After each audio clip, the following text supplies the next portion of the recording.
Hello and welcome to the Road to G20, where we explore the stories making G20 headlines and also unpack the big issues that world leaders must tackle. We've spoken to ambassadors, business leaders and politicians, but this time we're turning to the voices of everyday South Africans. This country is a developing nation, 31 years into democracy, and now more than ever, South Africa stands at a crossroads. Can we overcome our challenges, or are we set to keep battling on multiple fronts? Well, we asked South Africans what's weighing on their minds and how they think the G20 leaders could make a difference. They must bring jobs to South Africa.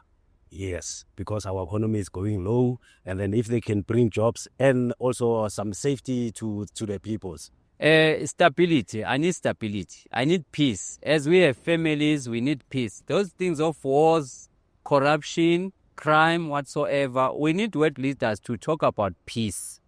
Peace and stability. That's all I want. I would really like world leaders to give youths more opportunities, because many countries have a very high unemployment rate, and youths are usually out there with so many potentials, and there's no one to reach out to them. So I think that would be a good thing for any country's economy, to make sure that the young people are empowered, are given opportunities that will, better the countries for the future. So I'd say if they talk about opportunities and how to get rid of the corruption and things like that. So as you can see, so many South Africans are unemployed, poverty-stricken and in need of a better life. What do political leaders need to do to finally meet these needs and in fact even stay in office? And how can the G20 help South Africa? Well, joining us to discuss this is political analyst Ntsikelelo Breakfast. Professor, welcome. Good to have you with us. Thank you very much for having me. Right. So what can the G20 then do? You've seen the problems that South Africans have. What can the G20 do to help us get through this? I think first of all is to examine the symbiotic relationship between security and development. Some of the people that you've spoken to have indicated that there is a need for stability on a global scale, because we have a lot of security threats which are posing a danger to the world order. So I think it's important to promote peace, because without peace, you can't have economic growth.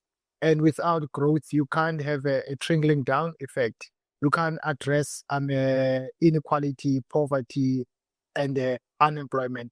So I think the issue of security should be on the agenda.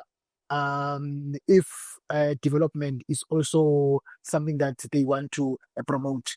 Yeah, South Africa's tried this. We have our opinions on what's happening with Israel. We've been to the international court. Our role, have we played our chess game correctly when it comes to international affairs? Because the United States is not happy with us. I think we have had different periods. Remember in the early 90s, when our democracy was brought to bear, I think the aim of our foreign policy was to basically frame us as a young a democracy. Then we had former President Mbeki, who tried his level best to put us on a global scale and try to propagate the whole notion of African Renaissance. NEPAD was also introduced. But since then, I think we have not done well. And of late, I think we have been trying to punch above our weight.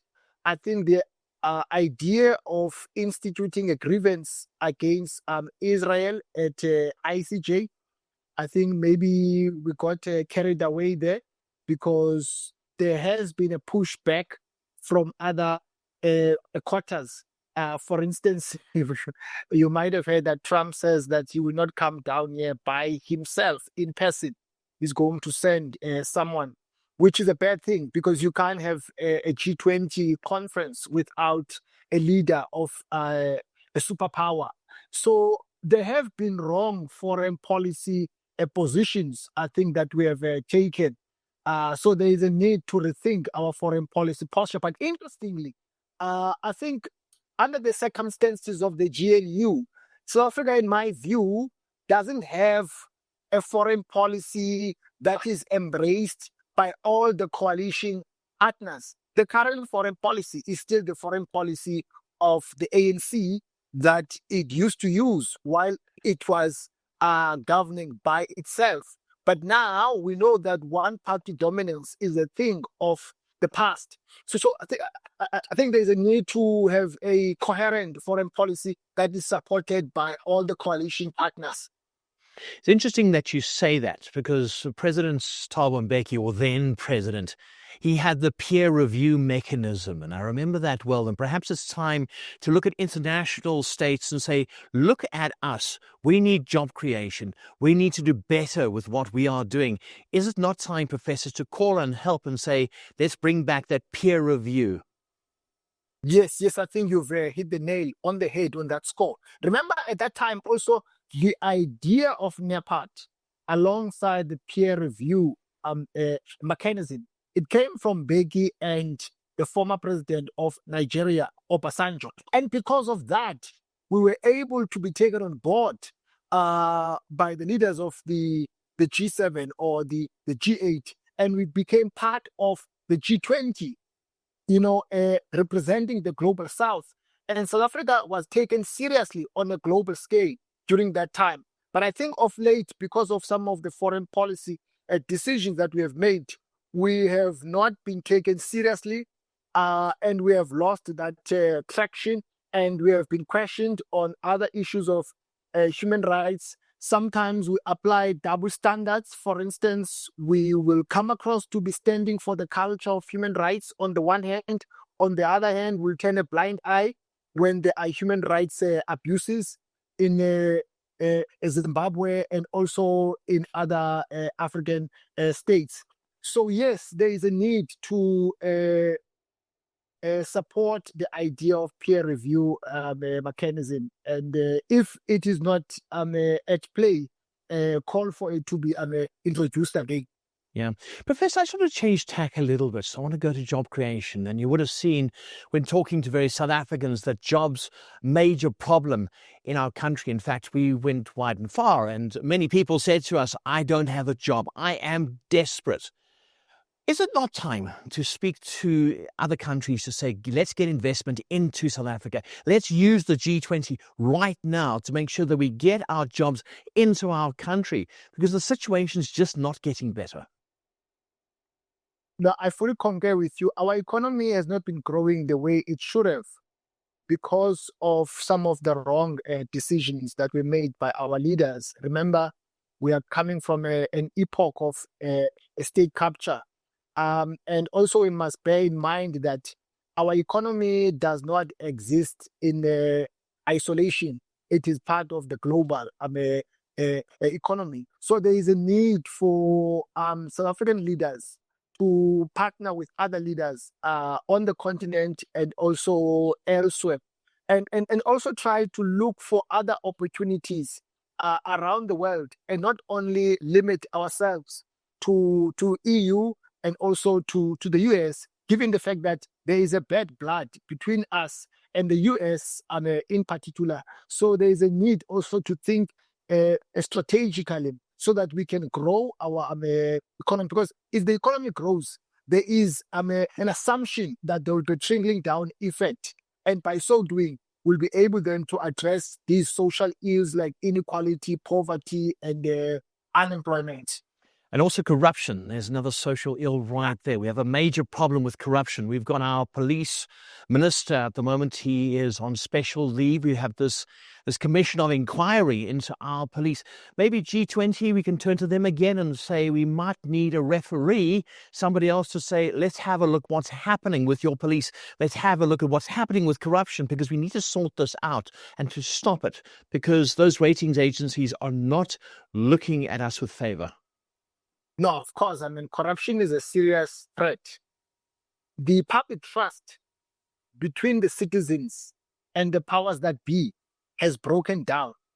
And that is also a threat, because if you are a business person you want to invest money. Surely you want to go to a country where there is some kind of stability.